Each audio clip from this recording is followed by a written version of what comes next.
Some people say you're preaching to the choir. Well, then that's okay, because here's what I want the choir members to do.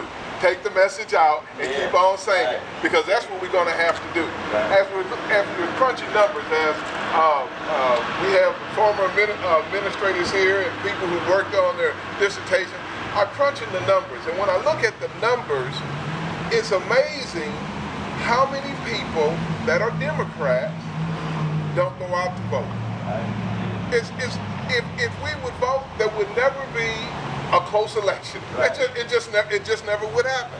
So what are some of the things we can do? Here's what I tell groups after we crunch the numbers and looked at see how the outcome is. Democrats are going to have to be willing to go where they've never gone before. Just what I heard about Leeway. A politician has never been to his door. I've had the same type of experience. Going where you've never gone before. We got to do what we've never done before within the law. I don't want us in jail.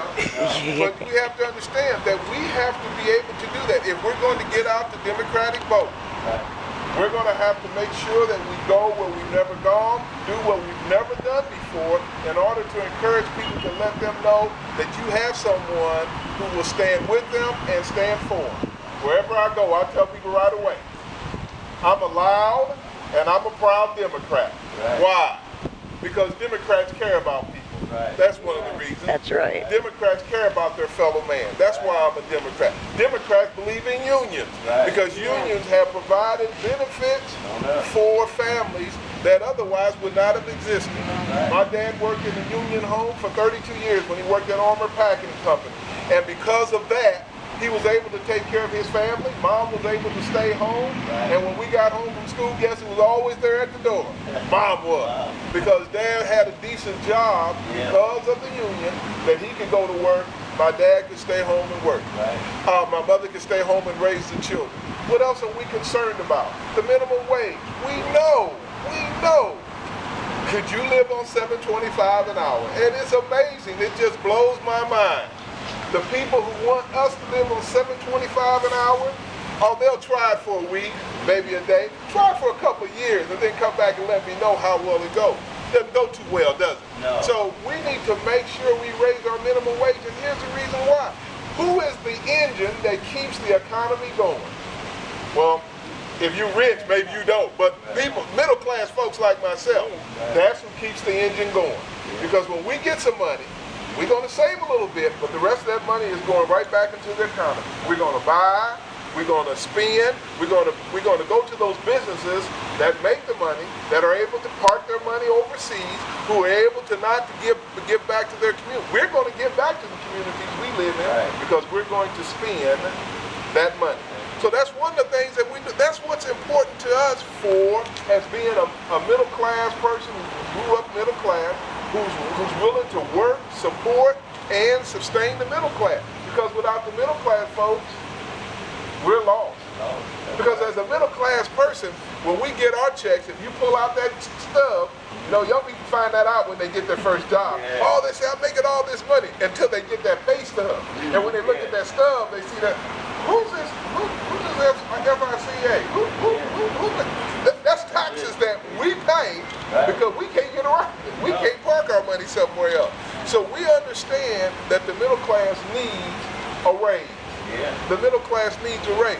They complain, well, you people are takers. You take. No, if you pay us a decent wage, we would not be able to, we would not qualify for some of the subsidies you say we take. So if you pay us a decent wage, we can pay our own way. And feel good about paying our own way. So that's one of the things that is so important to what we're doing. So when I go somewhere, I'm a loud and proud Democrat. I hope I bring some of these people out of their offices and business. Come on, who's that over there shouting in the park? That's a loud and proud Democrat, because that's exactly what I am. Equality for women. On my pamphlets, you'll get those in just a moment. I know my campaign people have them. And one of the things we talk about is equality for women. Why is that so important? Because we know in our economy in today, women are head of many of our households. Husbands have died or gone or whatever, wherever they are, the women are there making sure the children have food, they have clothes on their back, have shelter. So women now need to be equally represented, equally compensated for what? The work that they do. So we have to make sure that happens, and that's part of that equality for women. So women, the women that are here today, obviously we need you. Because what we know in the 2012 election, 53% of you women went out and voted for President Barack Obama. And I know he appreciated it very much because that helped him definitely get over the line. And we need to do that. And women, what we need to have you do is shake up some of your men and say, hey, this is the way we're going to roll today, all right? So that's so important. When we talk about effective and efficient government, nobody wants the government in their business no more than anyone else. Everybody understands that. But there are times we need the government to be there for us. Right. I guarantee you, the earthquake they had out here in California, you think they're going to call the Ghostbusters? I guarantee they're not. They're going to call the federal government. Right. Why? Because that's where they're going to need the money. When Joplin when they had their tornado a few years ago, did they call? Who did they call? They called the federal government to come in to rebuild their schools, their homes, their hospitals. Why? Because you're just not going to get that done with local revenue. You're going to need. And Leroy had it exactly right. We said $5.4 million to the federal government. Guess how much we get back for that return? Zero. And the reason why is because there are those that in Jeff City who don't care about their fellow man. That's why I'm a Democrat, because just like Leroy said, we should have voted this expansion of Medicaid. It would have added 24,000 jobs for our state. It would have covered 330,000 people who don't have insurance, because we who have a good policy and have a plan, guess who pays for those folks who don't have insurance? We do. You think the hospital's going to take the loss? Nope. You think the insurance company's going to take the loss? No. We're going to do that. So one of the things that is so important for the Medicaid expansion is to allow people to have their insurance policy. I heard the good pastor says, when you go into the hospital, you go to the emergency room, and I've done it. You see people sitting around in the emergency room, they look dejected. They don't have any hope, because you know what they're thinking? I'm not going to pay for this. The hospital's not going to treat me for free. How am I going to be able to take my son, my daughter, or myself to the hospital room, emergency room, and get care? But when you get sick enough, that's what you're going to have to do. So who takes care of all that? Well, if we would give them a chance to have a health care plan, then when they walk into the hospital, when they go to the emergency room, they pull out their card like you pull out your card and say, hey, I'll help take care of my hospitalization. Because none of us, well, maybe a few of you, maybe the good parent, maybe when he goes to the hospital and he has a $60,000, $70,000 hospital bill, he just writes a check and say, here you are, it's done. But most of us can't do that. Most of us can't do that. If our companies, or if we didn't pay into a hospital plan, we would not be able to afford our hospital bill. We wouldn't be able to go to the doctor. So why shouldn't everyone be able to do that? Why shouldn't everyone be able to do that? I had a young lady, you go on my Facebook, I had a young lady sit down and tell me, I was over in Clinton County on Tuesday night, and she came up to me and she said her daughter's in the Peace Corps. But in the small, poverty-stricken community they live in, no lights, very few running water facilities, you know what she says they do have? They have national health. If they don't have anything else, they have national health care. We are the richest nation in the world. And yet we have people who don't have health care. And why is that? Because we have people who don't care about other people. That's why. We have people who don't care about other people. Democrats, we care. And that's why I'm a Democrat, because we care about people. We should care about our human beings. Whether you were, you need to make sure those people have that. That's part of that accessibility to health care.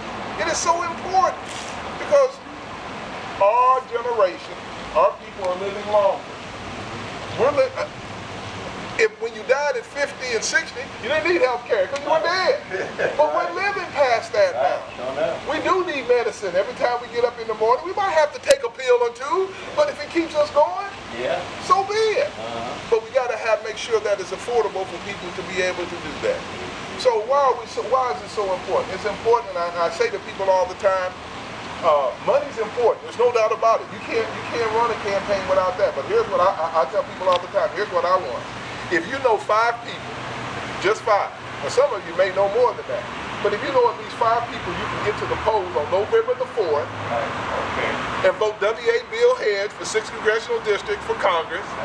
You can get 5 people to the polls to vote for Leroy Dykeman for the 5th District State House. Guess what's going to happen down there in Missouri State House? We're going to get some of those people that don't care. Right. There's no other reason. Why wouldn't you do that? Because you just don't care about your fellow man. How do we get that 6th district back into the hands of the people where people will be represented by the folks who sent them there? We got to get the opponent out. And that's what it is. And the only way we're going to do that is to take it. They're not going to give it to us. They're not going to give it. We're going to have to work. We're going to have to pull. I told people in the primary, you get your votes. I don't care where they are. If they're under the bed, if they're in the shed, I don't care where they are. You go get them and you get them to the polls. If people are not registered to vote, they have to October the 9th to register. If they don't want to go to the county courthouse to register, they could go online to register to vote, but they have to do it by October the 9th to be able to vote on November the 4th. So if someone comes to you and they put the county head down, you already know. When they put the head down, you already know they're not registered voters. Say, hey, it's not, hey, no problem. You have until, there's the form. Yeah. So you still have time to register and have your voice heard, because that's what it takes. People need to have their voice heard, and the only way to get their voice heard is by the ballot box. Right. I'd rather have the ballot box than the bullet. I don't want to be in a country where whoever has the biggest gun wins the election. Right. That's not a good democracy. So we need to make sure that we're at the polls, we're working, we're calling. Right now we're enlisting people to what I call them, I have scripts and I have lists. And on that list are all the Democrats that are listed, registered Democrats. And I have people who are calling on the phone. You need to make sure you get out and vote. And if you listen real closely, here's who you can vote for. Because people say, well, I don't know anybody. Well, let me tell you who to vote for. Here, let me fix it up for you. Over here in Rawls and Marion County, because that's where we are. A Bill Hedge, 6th Congressional District, Leroy Dykeman. If that will get it done, then we can make a change in our state and we can make a change in our nation. Because we need to make sure we have people who will represent other people. Right. Can you give me 5 votes? That's what I need. If you can give me 5, we can turn this around. Because 5 times 5 times 5 is an infinite number. We can get this done. Thank you so much. I appreciate you coming out on such a beautiful day. It's a little warm, but it's a great day to be around. Thank you very much for coming. We appreciate it. Thank you so much.